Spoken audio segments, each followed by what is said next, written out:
Hello friends, welcome back to Sahana kitchen. Sahana கிச்சனில் இன்றைக்கி பால் பாயாசம் எப்படி செய்கிறதுன்னு சொல்லி பார்க்கலாம் வாங்க.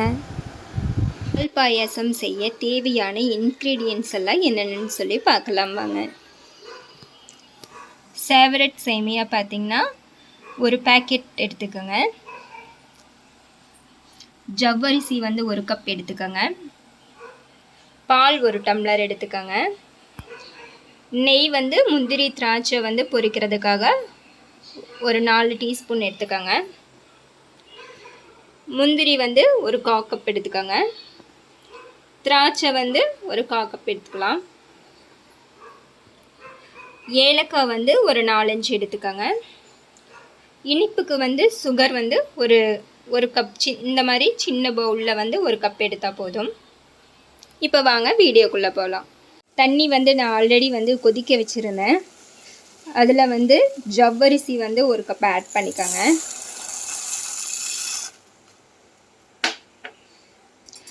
ஜவ்வரிசி ஒரு 5 மினிட்ஸ் கொஞ்சம் குக் பண்ண விடுங்க. நல்லா வேகணும்.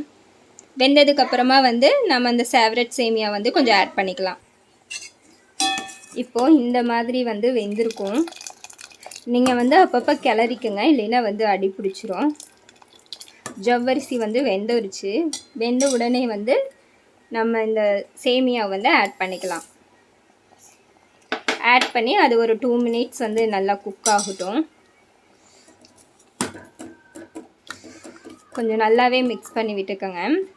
பாருங்கள், ஜவ்வரிசி எல்லாம் வெந்துருச்சு. இந்த டைமில் தான் நம்ம சேமியா ஆட் பண்ணணும். நான் பால் ஆட் பண்ணுவேன், அதனால் தண்ணி கரெக்டாக வச்சுருக்கேன். இந்த டைம்லேயே ஏலக்காய் ஆட் பண்ணிக்கோங்க. நான் ஏலக்காய் ஒரு 4 தட்டி வச்சுருந்தேன், அதை ஆட் பண்ணியிருக்கேன். ஏலக்காய் ஆட் பண்ணும்போது நல்ல ஃப்ளேவரும் வரும், நல்ல ஸ்மெல்லாகவும் இருக்கும் பாயாசம். இப்போ ஜவ்வரிசியும் சேமியாவும் நல்லா வெந்துருச்சு. இந்த ஸ்டேஜில் நம்ம காய்ச்சி வச்சுருக்க பால் ஆட் பண்ணிக்கலாம்.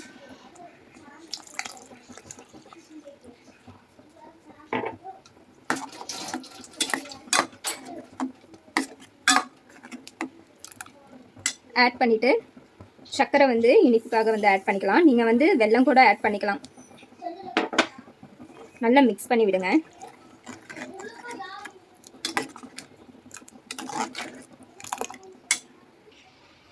இப்போது ஒரு கடாயில் நெய் ஊற்றிக்கோங்க. நெய் சூடான உடனே முந்திரி திராட்சை அதில் ஃப்ரை பண்ணி நம்ம இந்த பாயசத்தில் எடுத்து ஊற்றணும்.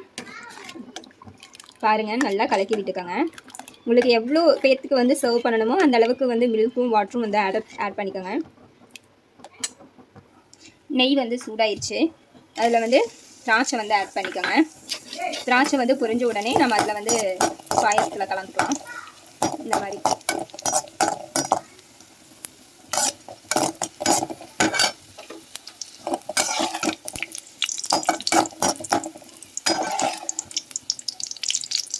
இது அப்படி பாயசத்தில்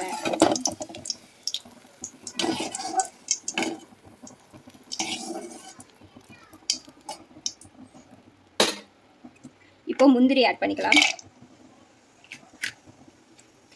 முந்திரி எண்ணெயில் இதே மாதிரியே நல்லா ஃப்ரை பண்ணிக்கோங்க. கொஞ்சம் ப்ரௌன் கலரில் வரணும்.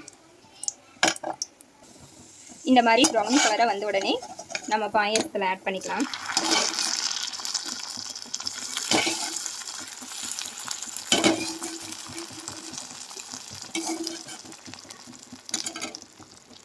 இதை பாயசத்தை நல்லா மிக்ஸ் பண்ணிக்கோங்க. இப்போ பாயசம் ரெடி ஆயிடுச்சு. உங்களுக்கு இன்னும் திக்னஸ் வேணும்னா இன்னும் கொஞ்சம் சுண்ட விட்டுக்கலாம். நான் எனக்கு இன்னும் கொஞ்சம் திக்னஸ் வேணும், அதனால் ஒரு 2 மினிட்ஸ் இருக்கட்டும். பால் பாயாசம் ரெடி ஆயிடுச்சு.